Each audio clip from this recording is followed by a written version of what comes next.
Titik Puspa dilarikan ke rumah sakit. Manajer bantah kena stroke dan dioperasi. Penyanyi legendaris Titik Puspa dikabarkan jatuh sakit dan dilarikan ke rumah sakit. Kabar ini diketahui dari unggahan pengamat musik, Stanley Tulung. Stanley mengabarkan bahwa Titik Puspa diduga mengalami stroke dan harus menjalani operasi. Bangun tidur dengar kabar kalau penyanyi senior Titik Puspa _official kena stroke di studio Trans TV dan langsung dioperasi dini hari jam 01.00 03.00 tadi. Tulis Stanley di dalam unggahannya di Instagramnya, Kamis, 27 Maret 2025. Semoga lekas sembuh seperti semula ya Tante Titik. Amin ya Robbal Alamin. Foto bersama Waljinah di Solo, lanjut Stanley. Sementara itu, saat dikonfirmasi, manajer Titik Puspa, Mia, membantah kabar bahwa artisnya terkena stroke. Mia mengatakan bahwa Titik Puspa hanya kelelahan.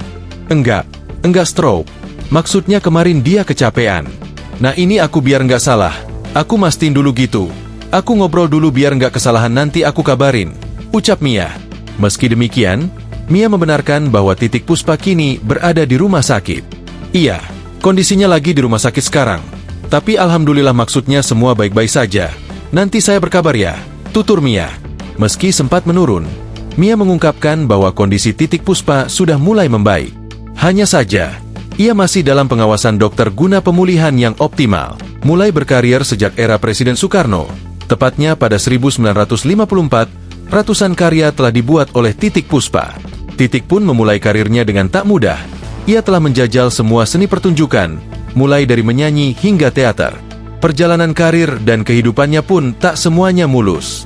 Ia cerita pernah menjadi sasaran iri orang lain, tapi juga pernah menjalani dan mengalami sakitnya kemoterapi akibat kanker. Namun Titik, seperti kesehariannya, selalu menghadapi kehidupan dengan ringan dan senyuman. Ia pun tak pernah ambil pusing akan pandangan orang lain.